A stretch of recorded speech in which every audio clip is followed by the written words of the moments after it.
My mom bought these and wants me to try them. They're the fudge brownie ones. And I've heard rumors that they just taste exactly like M&M's. And that they're a scam. So, I'm not very hungry. It's like 11:40, so... but I'll taste one right now.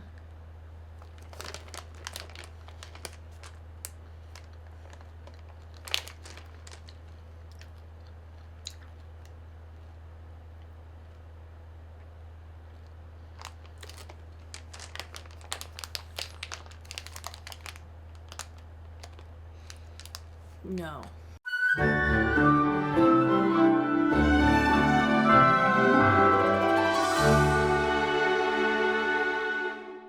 Welcome back to Every Disney Movie Ever. My name is Jess and I'm watching Every Disney Movie Ever. Today I'm going to talk about Susie Q. Susie Q is a 1996 television release. It is directed by Blizek, cinematography by Robert Fresco, editing by David M. Richardson. The music is by T.H. Culhane, Shuki, Levy, Raul Fernandez, and Lawrence O'Keefe, and is written by Douglas Sloan and Shuki Levy.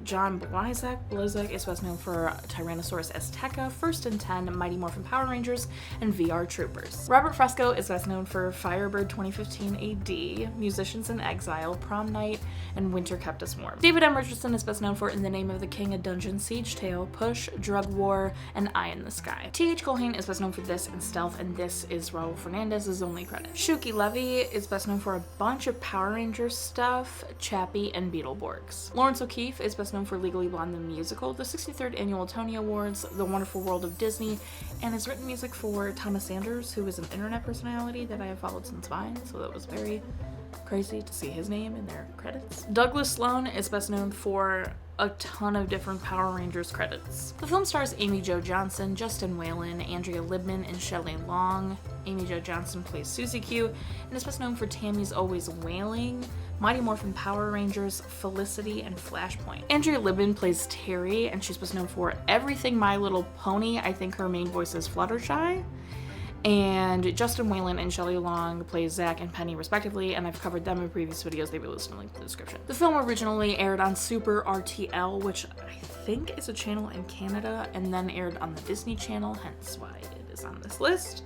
And that is it. I don't know if it's ever re-aired or anything. I watched it on YouTube, so knock yourself out. The film is about Susie Q and Zach. Susie Q was on her way to winter formal, and her grandfather wanted to tell her about these papers, but she was in a hurry, and she got in the car with her boyfriend, and they decided that they should go back because she promised she would send her mother up to see her grandfather and had forgotten. And then on their attempt to turn around, a car hits them and they go over the bridge into the water and die.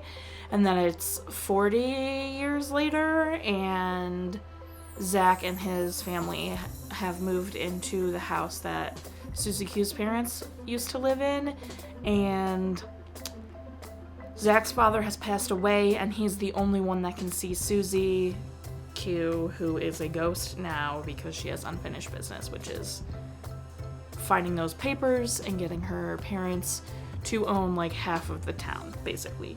And so, you know, he's dealing with the death of his father, not wanting to play basketball anymore, and having to see this ghost, basically, is the plot of the story. I just want to say before I tear into some of this stuff that this movie was fun. I actually found it very entertaining. I was never bored.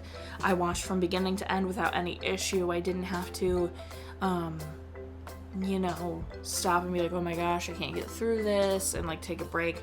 I was able to watch this and find it very entertaining, and I like it, and I would recommend watching it.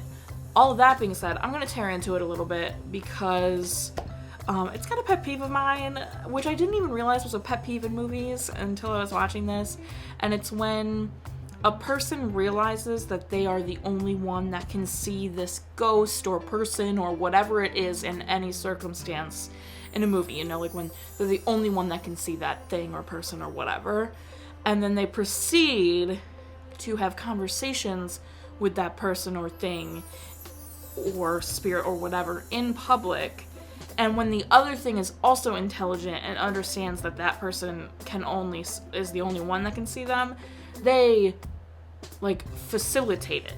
And I get maybe a little bit more on the ghost end that it's the first person they've been able to talk to in however long or whatever, but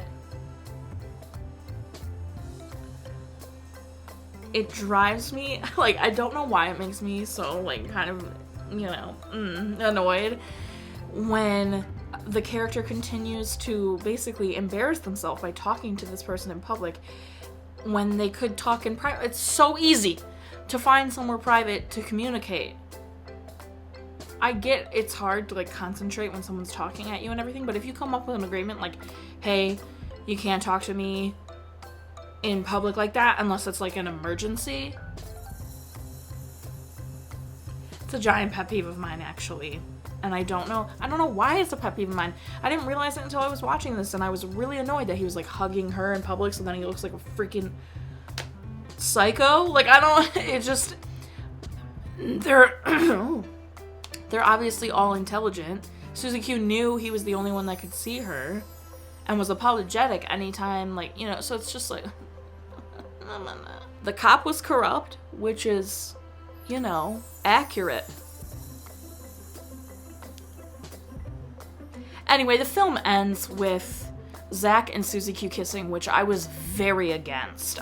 I really liked their friendship. I liked that she had had her boyfriend back in the 50s and that he, like, seemed interested in a couple girls throughout the film.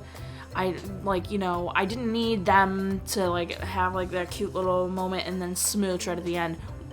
And then she gets in a car with her boyfriend and her grandfather to, like, move on. You know, move into the light or whatever. And I didn't like that they kissed. I was like, no, I liked that they were friends. I liked that they mutually got each other through something and then that she could move on.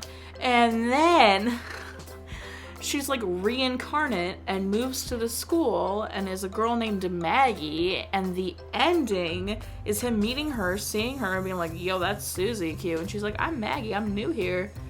And he, like, looks dead in the camera and it freeze frames.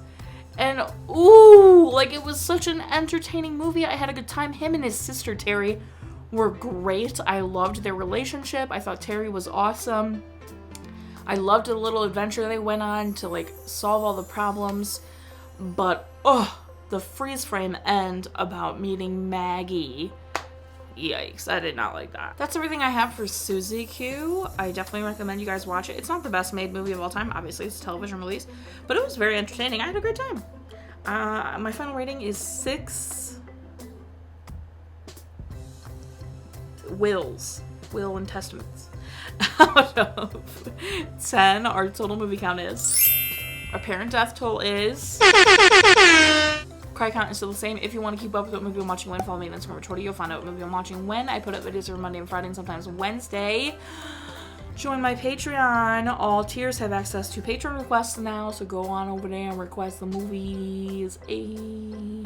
Okie dokie. Until next time, comment, like, subscribe, and I'll show you are, so you, and don't be the guy who was, like, trying to steal the will and stuff.